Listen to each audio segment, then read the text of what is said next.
We've all grown up drinking Bournvita, but now the government has told the e-commerce websites Bournvita should not be called a health drink. And this happened because in April 2023, influencer Revant Himatsingka shared a video where he claimed that every 100 grams of Bournvita contains 50 grams of sugar.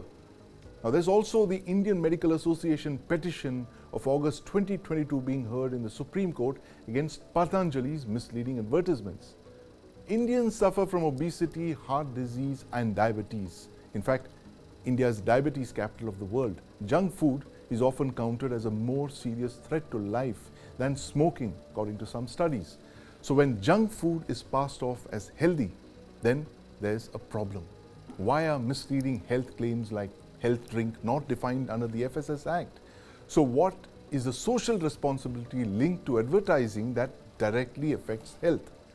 Joining me to discuss this evening are Revant and my colleague Ashok Bagaria.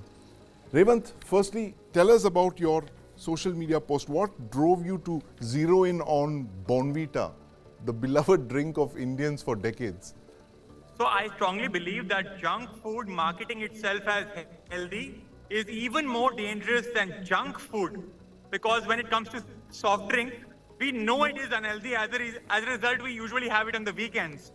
But with products like Bournvita, we have it regularly. We have it, in fact, sometimes children have it twice a day. So this is like, in a week you're having it 14 times. So my point is, these kind of foods which we consume every day adds up a lot and makes it cumulatively quite bad. That's why I wanted to raise awareness, because most of the Indian youth, including the health conscious people, often drink these products. Right, and Revant, tell us what the government really needs to do to ensure that companies advertise their products for what they really are and not pass them off as health drinks and energy drinks, for instance. I think the government is doing a pretty decent job in the last few months that they've been active now. That, for example, this particular issue happened with Bournvita, and they've been trying to get more strict with some of the other companies as well. I think the laws already exist. It's more about the enforcement of the laws. Right. So the companies usually find loopholes with laws and they just try to evade it. But I think the government just needs to do a tighter job with enforcing the laws which already exist. And if there is a company which is flouting any of these rules, they should punish them more aggressively. Right. So Revant, what next after Bournvita? Who's on your radar now? I mean, if you follow my social media, there have been already 15, 20, 30, many more companies which I have spoken against. I don't have any personal vendetta against Bournvita. I've spoken against many more companies like, Maggi, Real Juice and many more others. I'm against any company which I believe is like falsely marketing itself. Right, absolutely. Revant Himatsingka there joining us to tell us why he's on this crusade against companies that misrepresent their products. Thank you very much for joining us this evening, Revant. All the very best for your crusade for a healthy India. And I must ask Ashok this point about what Revant is raising, this thing about companies misrepresenting their products. That's in the courts right now with the Patanjali case as well. Well, if you look at the Patanjali case, that's the facts and circumstances of the case are very different from the Bournvita one. Now, as far as Patanjali is concerned, Patanjali is also in the dock because of putting out misleading advertisements. Yes. It all started during the COVID-19 times, when Patanjali put out full page ads in newspapers saying that they had cure for COVID-19, and in the process also started peddling cure for incurable lifestyle disorders like kidney malfunction, liver problems, diabetes, heart problems, blood pressure. These are all lifestyle related disorders, and they cannot be cured overnight. Yes. But Patanjali said that they could do that. They got into trouble with the courts when they gave an undertaking to the Supreme Court saying that, look, we are not going to do it any longer, because in the process of putting out this misleading ads, they also attacked the allopathic system of medicine. So when they gave an undertaking to the court, Yes. the court said, fine, we'll go by your undertaking. But just a day after they gave the undertaking, a press conference was addressed by Baba Ramdev, where again he reiterated the magical cure for lifestyle disorders. And that's how he got into trouble. Moreover, as far as the law is concerned, there is the Prevention of Magical Remedies and Drugs Act, which prohibits advertisement of any medicine. And even today, when the hearing was going on, Baba Ramdev, who personally apologized to the court, the court pointed out that under the Drugs and Magical Remedies Act, no pharmacist, no doctor can advertise a medicine or its efficacy. Right, absolutely. And Dr. JAYALAL just joins us, Ashok. And Dr. JAYALAL, you know, this thing of companies making false promises in the news these days. We were just talking to a young activist who's pointed out the fact that Bournvita is not a health drink. And of course, you have the case of Patanjali that my colleague Ashok here was talking about, where they're accused of making false promises. How important are these two cases in understanding this whole controversy about companies making false promises to consumers? Yeah, it is a very, very important issue. I'm so happy that today that the world is opening up to this. And this from various sectors of the modern medicine also, that we were raising this issue, because a lot of false advertisement, especially by the film stars and the top level people, are coming forward and advertising something which is beyond any scientific evidence based thing. And unfortunately, when somebody is having a disease, especially in the field of either the nutrition, overweight, or sexual disorders, and people feel it is something taboo to talk about this, so they always find out this kind of advertisement as a solacing one and getting into the trap. The amount of money spent on, not only the economical money spent, but also the healthcare disorders inflicted upon them by using this kind of unhealthy advertisement, whether a food or a medicine, is tremendous. And we are getting, in a hospital, we are getting extremely large number of cases are coming with the struggling. So especially with the Patanjali, which we started because coronary, at that time when we were all struggling, and we said the vaccination was, the Honorable Prime Minister was coming out to say everybody to take a vaccine. And somebody coming and saying you have a tablet which can cure anything. We have nothing against any individual. We have nothing against any system. But what we wanted is, it is a appropriate scientific data should be given to the people. And we need to establish something like a press in India. That is the freedom for the press is there. But similarly, when the wrong things are given to the people, and it is going to be a big hazard. During the time of COVID, we used to say it is more than the virus, the wrong information. They spread very fastly, they do not respect the region or boundaries. It can pass quickly and creating a lot of havoc and complications. I'm extremely delighted, extremely happy. Our Honorable Supreme Court is taking this issue in a very strict sense and trying to impose some kind of regulation. And the media, like you, are taking up this issue to sensitize the people. I think this will go in a long way to see at least bring some fear in the people of the profit-oriented companies to restrict their advertisements in the market. Right. Ashok, you think that there's a greater awareness now among in the courts, among consumers, as the point that Revant was making is that all these laws exist, the magical act that you mentioned. Drugs and Magical Remedies Drugs and Magical Remedies Act, which has been around for almost 70 years. But it's not been really, it's been sparingly enforced. But now you're seeing a spate of cases like this. Is there a greater awareness about health issues now in the courts? Well, people are definitely more aware about their health, the health of their children, their parents, their spouses, and their friends. Yes. But when we talk of this awareness is just confined to, if I were to look at the whole population of India, I would say this kind of awareness exists only to a handful of people living in urban centers. Right. What about those poor people who live in rural centers? Let's again go to the case of Bournvita. Right.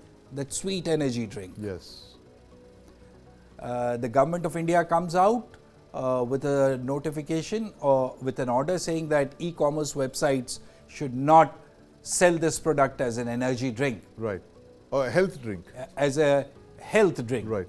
So what about those poor people who's buying a small pack of Bournvita that person doesn't know, but there is advertisement which is basically e-commerce websites are selling this as a health drink. But what about advertising? What about advertising on television channels?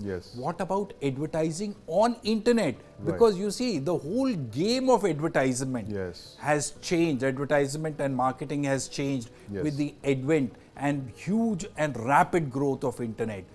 Advertisements and are flooding the internet. And they got onto social media now. Everybody is on social media. So how do you deal with that? I would say this Bournvita case is a flash in the pan. But at the same time, a flash in the pan, but in the right direction. Because, you know, for so many years, at least I have grown up drinking Bournvita, Boost and other health drinks. And my parents fed me because they felt that, oh, this is going to help my child give some supplement, nutrition and so on and so forth. And it was just the sugar but it was just a sugar rush that was getting into my body. But at the end of the day, what is required is that a more regulated and tighter scrutiny over these products. Tighter scrutiny over these products. And in fact, PUSHPA GIRIMAJI just joins us now. PUSHPA, you've been at the forefront of consumer rights for several years. How significant is this ruling by the Commerce and Industry Ministry and the FSSAI on, you know, telling Bournvita that they can't call themselves a health drink?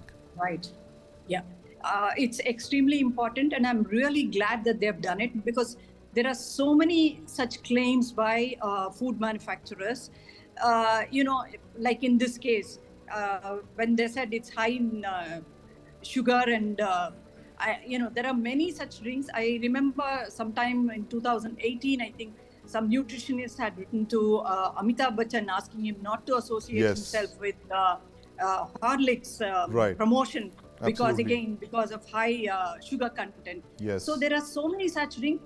One is drinks which are meant for children, you know, which are not really, you know, the false claims that they make in many cases. In fact, Advertising Standards Council of India has in several cases pointed out that they are, you know, misleading claims. So we really, this is very important, extremely important from the point of view of health of consumers, health of children, because we all know obesity. I mean, we are having a lot of problems with obesity in children, and also various other you know, issues such as child diabetes and things like that. So something like this is extremely important. In fact, I must say that now we have a consumer protection regulator under the Consumer Protection Act, and the authority is also, it has really considerable powers to, you know, investigate into these kind of claims, and then not just stop them, but also impose heavy penalty on them, and also, if need be, compensate consumers who are affected.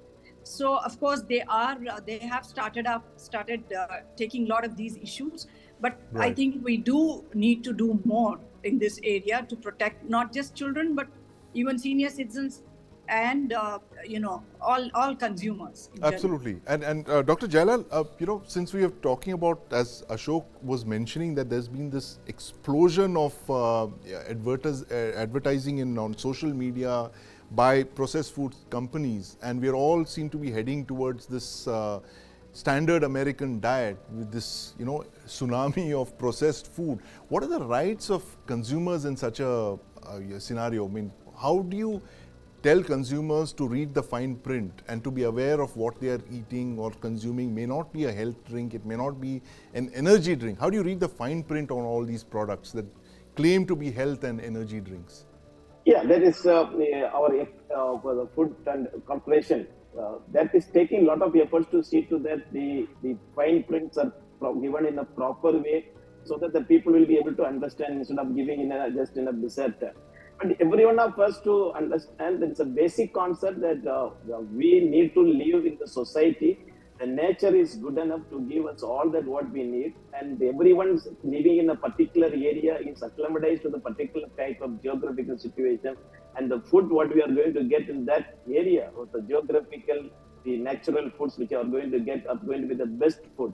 And when it is coming as a processing, it always they are going to add a lot of chemicals into that as a preservative. So first thing which we need to check that is whether is what is the preservative which is added unto that. And second thing is, one is the worst which is happening in the whole of the society in the food we need to is the sugar. When there is a carbohydrate, the sugar component of it is going to be high, and that has to be little bit taken with care. The third, with the fine print, you need to see the expiry date. And we talk about the drugs with the expiry date, but many food material, many packets which is coming with the expiry date. If it is, they are not mentioning the expiry date, you need to be extra cautious on that. And whenever you are choosing that drug, you need to see that. Please understand, it is not only the food material which is going to cause the problem. What I am seeing is a lot of the facial creams and decorative items, the ointments which you are going to put. And they are giving, we are getting cases of malignancy, cancer developing because of these cases. Another area where we are getting this food not only spoil your health. Today we are seeing 15 to 20% of our girls are infertile, or our newly married people are infertile.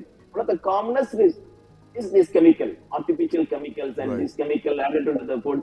Today the society is giving many people after marriage, they are becoming, it is a big problem. We are forgetting that pregnancy is a natural process. Now it is becoming a big level of things. All this is as a result of unscrupulous this food material. So please give extra effort and also look at the calories which you are going to give. Sometimes each food, if there is small food which is going to give 800, 700 calories, your average calorie you require per day is around 2000 only.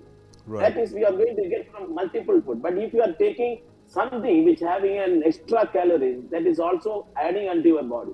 We always say sensible eating. Sensible eating depends upon the number of food you are going to take and how you are going to spend it out.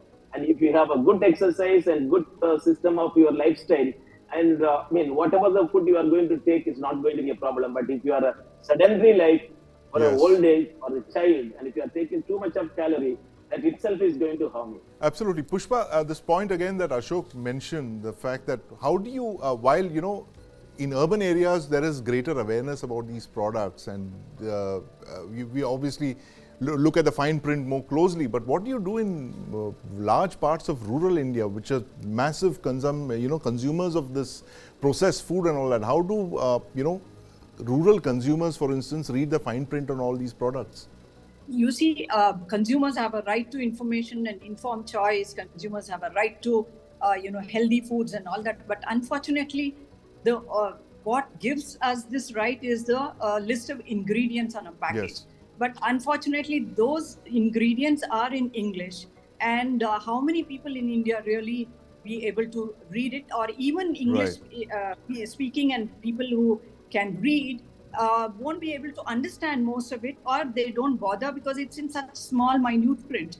So I do feel one is that, in fact, that's the reason why there was this proposal that before FSSAI, that, these traffic signal, lighting should be, branding should be taken up, which means that foods which are high in salt, sugar and fat, they should have a red light, so that, that is simple. So you can, educate consumers and say, don't buy foods which have a red spot, dot on it and things like that. That is much more easier.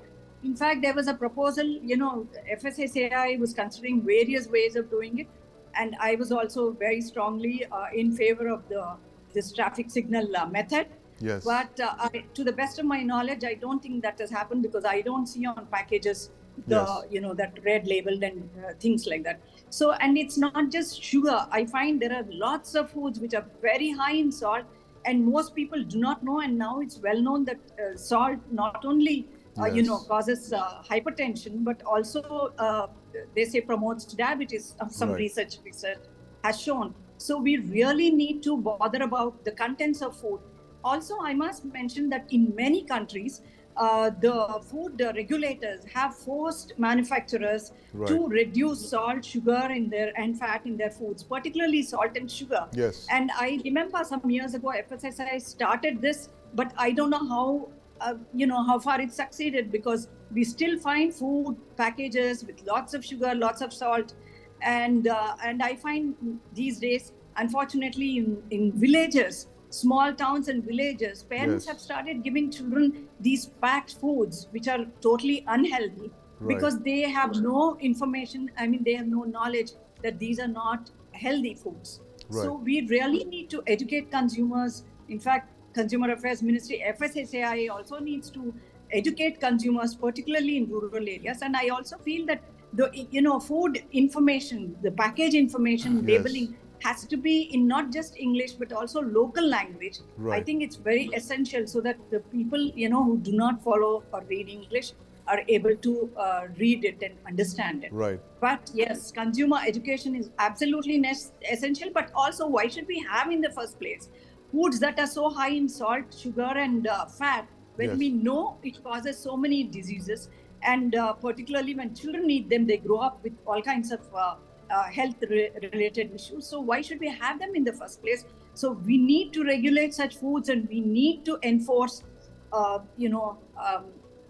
ensure that food, that is the processed foods, packaged foods, all contain these harmful ingredients in very, very limited and safe quantities. Absolutely, right. Very, very great suggestions there, Ashok. I mean, labeling processed food packages the way you would, say, mark a cigarette, packet.